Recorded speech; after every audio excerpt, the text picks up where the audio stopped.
Hello विद्यार्थीगण। तो आप लोग कैसे हैं? चलिए आज एक नए टॉपिक के बारे में हम चर्चा करते हैं जिनका नाम है तरंग। तरंग क्या होती है, तरंग कितने प्रकार के होते हैं, इसके बारे में आज हम चर्चा करेंगे। तो चलिए स्टार्ट करते हैं। तरंग क्या होती है? किसी भी माध्यम में कंपन उत्पन्न होना ही क्या कहलाएगा? तरंग कहलाएगा। तरंग का सिंपल सा अर्थ समझिए, कंपन को ही हम तरंग कहते हैं। तरंग का तात्पर्य कंपन से होता है। किसी भी माध्यम में विक्षोभ या कंपन उत्पन्न होना ही तरंग कहलाता है। तरंग वैसे दो प्रकार के होते हैं। एक होता है यांत्रिक तरंग, एक होता है अयांत्रिक तरंग। यांत्रिक तरंग क्या होती है? Mechanical wave. यांत्रिक तरंग वे तरंगे होती है जिनके संचरण की दिशा, इसके संचरण या प्रवाह की दिशा ठोस, द्रव, गैस तीनों में होता है। अर्थात यांत्रिक तरंग का जो संचरण होगा वह ठोस में भी होगा, द्रव में भी होगा और गैस में भी होगा। जबकि अयांत्रिक तरंग की अगर बात करें तो इनके संचरण के लिए माध्यम का होना आवश्यक नहीं है। यह किसी भी माध्यम में संचरण हो सकती है, विदाउट माध्यम का होना आवश्यक नहीं है। अब यांत्रिक तरंग दो प्रकार की होती है, एक अनुप्रस्थ तरंग होती है और एक अनुदैर्ध्य तरंग होती है। अनुप्रस्थ तरंग क्या होती है? तो अनुप्रस्थ तरंग वे तरंगे होती है जिनमें कण के संचरण की दिशा और तरंग के संचरण की दिशा के बीच में 90 डिग्री का कोण होना चाहिए। अगर इनको हम कण मानते हैं और इनको हम तरंग मानते हैं, इनके बीच में कितना डिग्री का कोण बनना चाहिए? 90 डिग्री का कोण बनना चाहिए।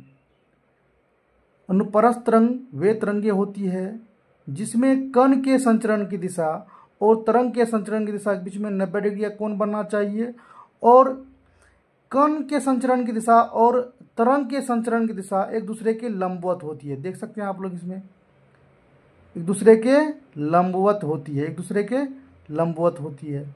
अनुप्रस्थ तरंग कहलाता है। जैसे एग्जांपल, अगर आप किसी भी तालाब में अगर ऊपर से आप पत्थर गिराते हैं तो पत्थर गिराने पर जो पानी के सतह का जो पानी की सतह पर जो कंपन उत्पन्न, जो तरंग उत्पन्न होती है, कुछ देखिएगा कुछ इस प्रकार से कंपन उस पर उत्पन्न होती है, इस प्रकार से। तो यह जो उत्पन्न होती है कंपन, यह एक अनुप्रस्थ तरंग है। प्रकाश भी एक अनुप्रस्थ तरंग है।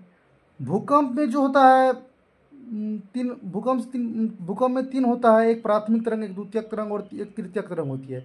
तो द्वितीयक तरंग जो भूकंप में एस तरंग होती है वह अनुप्रस्थ तरंग का ही एग्जाम्पल है।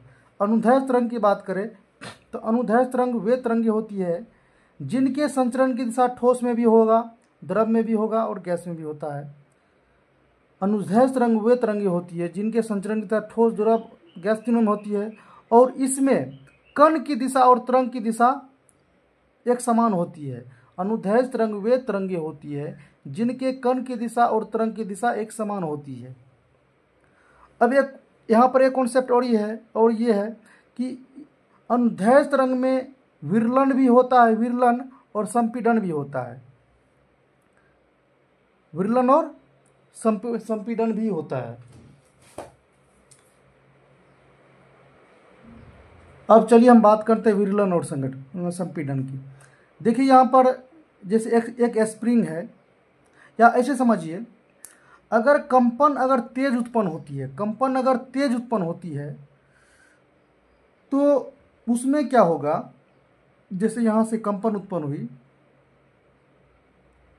और कंपन अगर तेज है, अगर स्लो है, उसमें जो संचरण की दिशा होगी इस प्रकार से होगी, इसके बीच में जो है गैप ज़्यादा रहता है।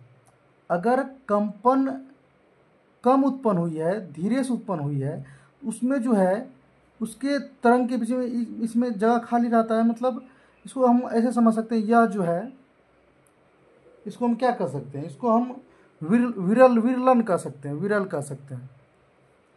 यही अगर कंपन काफ़ी तीव्र है तो इस प्रकार से होगी,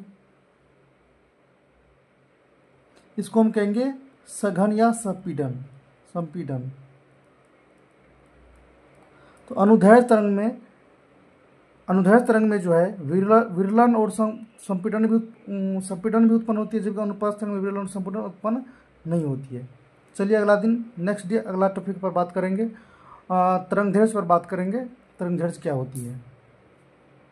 एक और चीज़ यहाँ पर छूट गया है, अनुप्रस्थ तरंग में जो है श्रृंग और गर्त का निर्माण होता है।